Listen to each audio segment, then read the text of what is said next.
ಕೂಡ ಹೇಳಿದ್ದಾರೆ. ದೇಶದಲ್ಲಿ ಇವಾಗ ಏನಕ್ಕೆ ನಮ್ಮ ಯುವಕರು ನಾವು ನರೇಂದ್ರ ಮೋದಿಜಿಯವ್ರನ್ನ ನಾವು ಗೆಲ್ಲಿಸಬೇಕು, ಇವತ್ತು ಯುವಕರಿಗೂ ಹೆಚ್ಚಿನ ಪಾಲಿದೆ ಅಂತ ಎಲ್ಲರೂ ಈಗಾಗಲೇ ಕೂಡ ತಿಳಿಸಿದ್ರೆ, ನಾನು ಕೂಡ ಯುವ ಮೋರ್ಚಾದಿಂದ 2010 ಯುವ ಮೋರ್ಚಾ KR ಯುವ ಮೋರ್ಚಾ ಅಧ್ಯಕ್ಷನಾಗಿದ್ದೆ. ಆ ಒಂದು ಯುವ ಮೋರ್ಚಾ ಅಧ್ಯಕ್ಷತೆಯನ್ನು ಅಲ್ಲಿ ಕೆಲಸವನ್ನು ಕರೆಕ್ಟಾಗಿ ನಾವು ಸಂಘಟನೆ ಮಾಡಿ ಏನ್ ಪಕ್ಷ ಏನ್ ಸಂಘಟನೆ ಕೊಟ್ಟು ಎಲ್ಲ ಕೆಲಸ ಮಾಡಿದ್ದಕ್ಕೆ ನನ್ನ 2015 ನನ್ನ BBMP ಕಾರ್ಪೊರೇಟ್ಗೆ ಒಂದು ನನಗೆ ಪಕ್ಷ ನನಗೆ ಟಿಕೆಟ್ ಕೊಡ್ತು. ಅದೇ ರೀತಿ ಅಲ್ಲಿಂದ ಮತ್ತೆ ಇಲ್ಲ ಮುಳಬಾಗಿಲಲ್ಲಿ ನನ್ನ ಬಿಜೆಪಿಗೆ ಒಂದು ಸಾಮಾನ್ಯ ಬಡವನಾಗಿದ್ದರೆ ಕೂಡ ಸಾಮಾನ್ಯ ಕಾರ್ಯಕರ್ತನಾಗಿದ್ದರೆ ಕೂಡ ಇವತ್ತು ಪಕ್ಷ ನನಗೆ ಟಿಕೆಟ್ ಕೊಟ್ಟಿದೆ.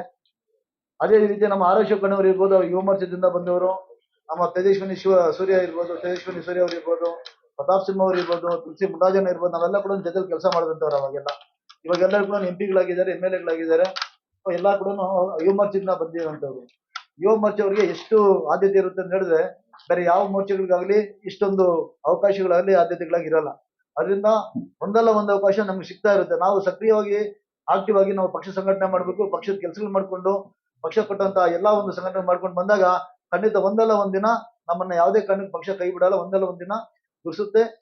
ಖಂಡಿತ ಒಳ್ಳೆ ಜವಾಬ್ದಾರಿ ಕೊಡುತ್ತೆ ಅನ್ನೋದಕ್ಕೆ ಫಾರ್ ಎಕ್ಸಾಂಪಲ್ ಈಗ ನಾನೇ ಇದ್ದೀನಿ, ತೇಜಸ್ವಿನಿ ಸೂರ್ಯ ಇದ್ದಾರೆ, ಪ್ರತಾಪ್ ಸಿಂಹ ಇದ್ದಾರೆ. ಅದರಿಂದ ಯುವ ಮೋರ್ಚಾ ಬಂದ್ಬಿಟ್ಟು ಅತ್ಯಂತ ತುಂಬಾ ಒಂದು ಬಲಿಷ್ಠವಾದಂತ ಒಂದು ಮೋರ್ಚಾ ಯುವ ಮೋರ್ಚಾ ಆಗಿರೋದ್ರಿಂದ ಇನ್ನು ಮುಂದಿನ ದಿನಗಳಲ್ಲಿ ಮುಂಬರುವ ಲೋಕಸಭಾ ಎಲೆಕ್ಷನ್ ಅಲ್ಲಿ ನಮ್ಮ NDA ಅಭ್ಯರ್ಥಿಯಾದಂತಹ ಮಲ್ಲೇಶ್ ಬಾಬು ಅವರನ್ನ ನಾವು ಕೋಲಾರ ಒಂದು ಜಿಲ್ಲೆಯಲ್ಲಿ ಮುಳಬಾಗಿಲು ಕ್ಷೇತ್ರದಲ್ಲಿ ಕಳೆದ ಒಂದು ಚುನಾವಣೆಯಲ್ಲಿ ಕೂಡ 1,12,000 ಮತಗಳನ್ನು ಕೊಟ್ಟಿದ್ದೇವೆ.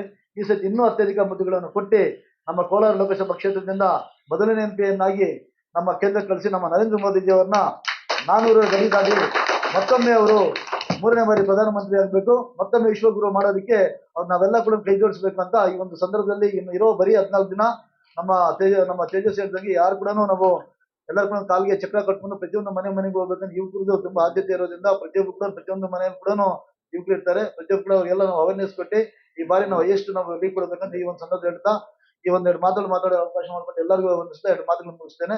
ಎಲ್ಲರೂ ಸಮಯ ಅಭಾವ ಇರೋದ್ರಿಂದ ಬೇಗ ಮುಗಿಸ್ತಾ ಇದ್ದೀವಿ. ದಯವಿಟ್ಟು